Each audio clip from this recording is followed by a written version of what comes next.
Welcome back my channel believe in therapy.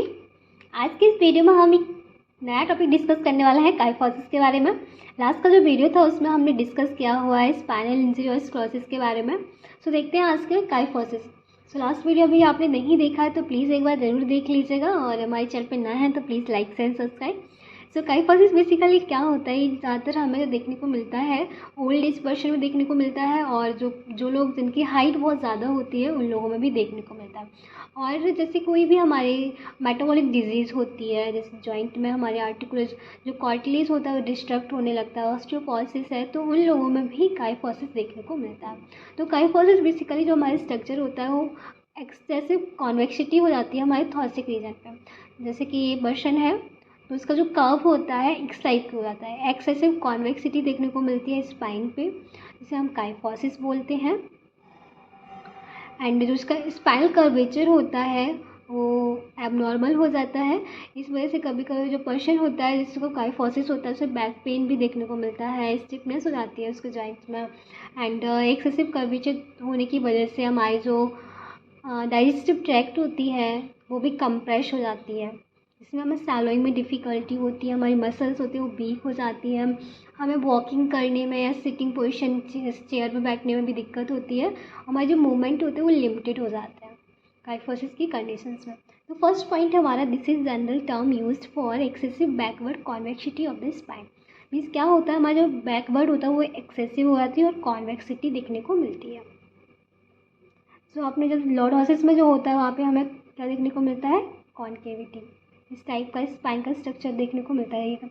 हमारे जो थॉरैसिक reason पे कॉन्वेक्सिटी और lordosis area means lumbar region पे लॉर्डोसिस देखने को मिलता है, ये स्पाइन में एबनॉर्मलिटी हो जाती है। सो दो टाइप के हमारे काइफोसिस होते हैं, round kyphosis and this angular kyphosis. Round kyphosis means होता है जो एक्सेसरी जो बैकवर्ड हुआ है वो बैकवर्ड जो हमारी स्पाइन है वो राउंडेड है। एंड जो एंगुलर काइफोसिस होता है ये शार्प स्ट्रक्चर होता है, मीन्स शार्पली हमें दूर से दिखेगा, इस टाइप का है राउंड, इस टाइप का हमें स्ट्रक्चर देखने को मिलता है। बाहर से ऐसा निकल लगता है कि ये बहुत ज़्यादा साफ स्ट्रक्चर है, बैकवर्ड प्रोमिनेंस देखने को मिलता है एंगुलर काइफोसिस में। सो round kyphosis means backward curvature of the spinal column, backward curvature होता है and cause disease affect in number of vertebra. ये कॉज क्या करते हैं, हमारे बहुत सारे जो वर्टेब्रास होते हैं वो अफेक्ट हो जाते हैं। नेक्स्ट इज एंगुलर काइफोसिस में क्या होता है, मीन्स साफ backward prominence of the spinal column, means साफ हमें देखने को मिलता है backward prominence and prominence of only one spinous process because collapse of one vertebral bodies. जो प्रोमिनेंस होता है ओनली हमारे वन स्पाइनस प्रोसेस पे देखने को मिलता है, क्योंकि वहाँ की जो वर्टिब्रल बॉडीज़ होती है वो कॉलेप्स कर जाती हैं। तो नकल और गिब्बस टाइप का हमें ये काइफोसिस एंगुलर काइफोसिस देखने को मिलता है। नकल एंड गिब्बस में से एक टाइप से बोलते हैं कुब्बर टाइप का देखने को मिलता है। इसके कॉज देखते हैं क्या क्या कॉजेज होते हैं जिससे कि हमें काइफोसिस हो जाता है। तो जैसे पोस्चरल हो गया, कंपेंसेटरी हो गया, एक हमारी स्यूअरमान डिजीज़ होती है, एंकोलाइजिंग स्पॉन्डाइलिसिस हो गया, ऑस्टियोपोरोसिस कंडीशंस में भी हो जाता है। एंड जब हमारी डिस्क होती है वो डिजनरेट कर जाती है, कोई फ्रैक्चर हो जाता है तो हमें काइफोसिस देखने को मिलता है।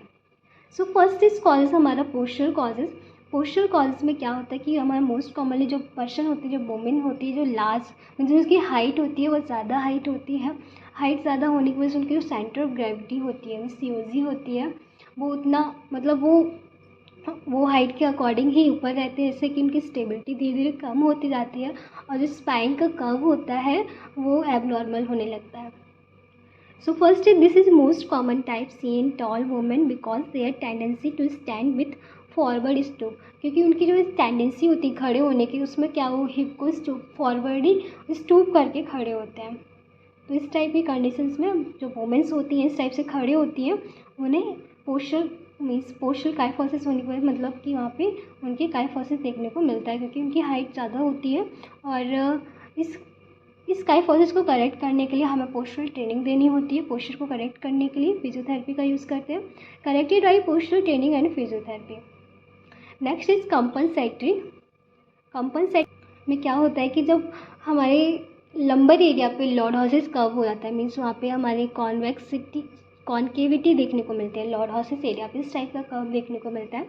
तो उस कर्व की वजह से हमारे काइफोसिस थॉरैसिक रीजन पे होने के चांसेस हो जाते हैं, डेवलप हो जाते हैं, जिसे हम बोलते हैं compensatory kyphosis. If there is a exaggerated lumbar lordosis due to some disease, कुछ डिजीज होने की वजह से लंबर लॉर्डोसिस हो जाता है, तो वहाँ पे हमारी थॉरैसिक स्पाइन डेवलप कर देती है compensatory kyphosis. Next is Scheuermann disease. Scheuermann disease common type होता है, ये हमारे काइफोसिस होता है वो राउंडली, इसमें राउंड काइफोसिस हो जाता है और हमारे जो वर्टिब्रल बॉडीज़ होती है वो नैरोइंग कर जाती है, उनके कंप्रेस हो जाते हैं vertebral bodies. So it is common type, there is gentle round kyphosis in the lower thoracic spine. जो हमारे लोअर थॉरैसिक स्पाइन होता है मीन्स हमारे T11 T12, एंड इस जगह पे हमें काइफोसिस देखने को मिलता है। And affected vertebral bodies narrowing, जो हमारे वर्टिब्रास होते हैं वो अफेक्ट हो जाते हैं और नैरोइंग हो जाते हैं। नेक्स्ट इज एंक्लोजिंग स्पॉन्डाइलिसिस में भी देखने को मिलता है काइफोसिस, क्योंकि वहाँ पे क्या होता है, जो वर्टिब्रल बॉडीज होती है वो कंप्रेस कर जाती है, स्टिफ हो जाती है, वहाँ पे बॉडी स्टिफनेस आ जाती है, तो उसकी वजह से वहाँ पे देखने को मिलता है काइफोसिस। कुछ और भी कंडीशन जैसे कि ऑस्टियोपोरोसिस कंडीशंस में क्या होती है, हमारी जो बोन होती है वो उनकी जो डेंसिटी होती है धीरे धीरे मतलब ब्रिटाइल होने लगती है, वीक होने लगती है, तो उस वजह से भी ऑस्टियोपोरोसिस कंडीशंस में भी हमें काइफोसिस देखने को मिलता है।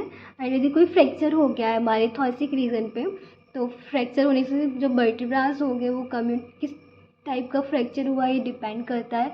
कम्युनिकेटिव फ्रैक्चर हो गया तो वहाँ पे जो वर्टिब्रा होंगे वो कोलैप्स कर जाएंगे, ब्रिटाइल हो जाएगी, वहाँ की बोन नैरोइंग स्पेस हो जाएगा, तो वो काइफोसिस फॉर्मेशन स्पाइन भी कहा जाता है, डिफॉर्मिटी हो जाती है स्पाइन पे।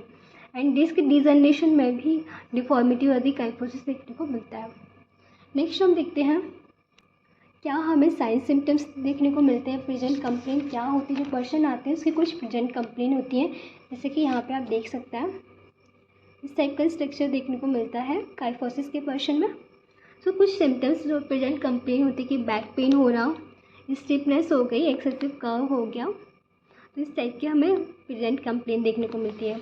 कुछ कॉम्प्लिकेशन अदर भी हो सकते हैं जब काइफोसिस हुआ है, तो कॉम्प्लिकेशन में क्या होता है, लिमिटेड फिजिकल फंक्शन मीन्स हमारे जो फिजिकल मूवमेंट होते हैं वो लिमिटेड हो जाते हैं, क्योंकि वहाँ की जो मसल्स होती है वो वीक हो जाती हैं और डिफ़िकल्टी होती है हमें वॉक करने में और सिटिंग स्टैंडिंग पोजीशन में, चेयर पे बैठने में, तो यहाँ पे डिफ़िकल्टीज़ होने लगती हैं।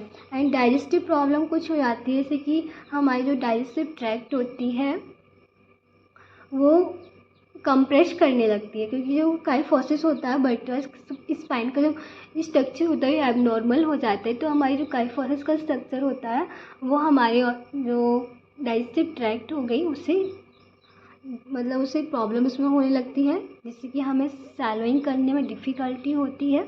एंड नेक्स्ट बॉडी में इस प्रॉब्लम क्या कि जब काइफोसिस हो जाता है तो बॉडी का जो स्ट्रक्चर होता है वो थोड़ा ठीक नहीं लगता है, हमारी पर्सनैलिटी होती है वो बिगड़ जाती है, तो इसलिए हम बॉडी में इस प्रॉब्लम भी कम। उसके बाद हम कैसे डायग्नोज करेंगे पर्सन को, जैसे काइफोसिस हुआ है तो हम फिजिकल एग्जामिन कराएंगे, फिजिकल एग्जामिनेशन कराते हैं, रेडियोलॉजिकल एग्जामिनेशन कराते हैं। फिजिकल एग्जामिनेशन में हम फिजिकली उसे देखेंगे, फिजिकली वो कितना वर्क कर रहा है, कितना मूवमेंट कर रहा है एंड उसका पोस्चर कैसा है। एंड नेक्स्ट इज हम उस पेशेंट से बोलेंगे कि बैंड फॉरवर्ड या साइड फॉरवर्ड हो, बैंड आगे की ओर बैंड हो जाओ, साइड फॉरवर्ड कर, जिससे कि फिजिकली मूवमेंट हम चेक करेंगे पर्सन की हाइट क्या है, क्योंकि हाइट पे डिपेंड करता है। काइफोसिस जो बहुत ज़्यादा टॉल पर्सन होते हैं जिनकी हाइट बहुत ज़्यादा होती है उनमें तो ये कॉमन देखने को मिलता है। न्यूरोलॉजिकल एग्जामिन करेंगे कि उसके सेंसरी मोटर रिफ्लेक्स है वो सही है या नहीं है, वो हम चेक करेंगे। फिर उसके बाद हम रेडियोलॉजिकल एग्जामिनेशन करेंगे। रेडियोलॉजिकल एग्जामिनेशन में जैसे कि एक्सरे हो गया, एमआरआई हो गया, नर्व टेस्ट है, बोन डेंसिटी टेस्ट है।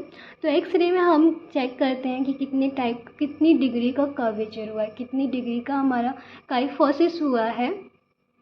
And next is vertebral compress, कौन से वर्टिब्रल्स हैं जो कंप्रेस हुए तो हम एक्सरे से पता कर सकते हैं। फिर एमआरआई कराएंगे, एमआरआई में हम ये चेक करते हैं कि कोई इन्फेक्शन की वजह से तो नहीं हुआ, इसके कॉज क्या है, कोई इन्फेक्शन तो नहीं है, ट्यूबरक्लोसिस तो नहीं हो गया स्पाइन पे, या अदर कोई इन्फेक्शन तो नहीं है, ट्यूमर तो नहीं है, तो ये सारी चीज़ें हम एमआरआई से डिटेक्ट करते हैं। फिर नर्व टेस्ट कराते हैं, नर्व टेस्ट में हम चेक करते हैं नर्वनेस, रिफ्लेक्सेस चेक करते हैं, सेंसरी मोटर रिफ्लेक्सेस चेक करते हैं। उसके बाद हम बोन डेंसिटी टेस्ट कराते हैं, बोन डेंसिटी की कितनी डेंसिटी जो बोन है उसकी डेंसिटी क्या है वो सारी चेक कराता है। उसके बाद अब हम ट्रीटमेंट देखेंगे। सो जो काइफोसिस का पर्सन होता है उसको ट्रीटमेंट हम मेडिकल ट्रीटमेंट भी देते हैं, कंजर्वेटिव ट्रीटमेंट भी देते हैं और सर्जिकल ट्रीटमेंट भी देते हैं। तो मेडिकल ट्रीटमेंट में क्या होगा, कुछ हम ड्रग्स का यूज़ करेंगे, पेन किलर हो गए क्योंकि वहाँ पे बैक पेन होता है, स्टिफनेस हो गई जॉइंट में, तो उसके लिए हम कुछ मेडिकल ट्रीटमेंट में पेन किलर देते हैं, एस्टामिनोफेन एंड इबुप्रोफेन देते हैं। ऑस्टियोपोरोसिस मेडिसिन देते हैं, जो कि बोन हमारी है वो वीक हो रही है, उनके लिए हम ड्रग्स देते हैं जिससे कि और ज़्यादा वीक ना हो। जितना ज़्यादा वीक हो जाएंगी हमारी बोन तो फ्रैक्चर के चांसेस उतना ही बढ़ जाते हैं। थेरेपी देंगे कंजर्वेटिव ट्रीटमेंट या नॉन ऑपरेटिव ट्रीटमेंट में। तो हम थेरेपी में एक्सरसाइज कराएंगे, ब्रीथिंग का यूज़ करते हैं। एक्सरसाइज में हम कराएंगे स्ट्रेचिंग देंगे पर्सन को, स्ट्रेंथिंग एक्सरसाइज कराएंगे, इम्प्रूव स्पाइनल फ्लेक्सिबिलिटी, स्पाइन की फ्लेक्सिबिलिटी को इम्प्रूव कराएंगे। ब्रेशिंग का यूज़ कर सकते हैं, स्पाइन ब्रेश का यूज़ करते हैं। Next is surgical treatment. क्या देते हैं सर्जिकल ट्रीटमेंट में, जैसे कि हमारी जो बोन के वर्टिब्रास जो कंप्रेस कर गया है, उसमें कोई फ्रैक्चर हो गया तो उसे हमें रिमूव करना होता है, और हम रॉड का यूज़, स्क्रू का यूज़ करके जो पोस्चर है, पोस्चर में डिफॉर्मिटी आई है उसे हम फिर से पोस्चर को करेक्ट कर सकते हैं सर्जिकल ट्रीटमेंट के द्वारा।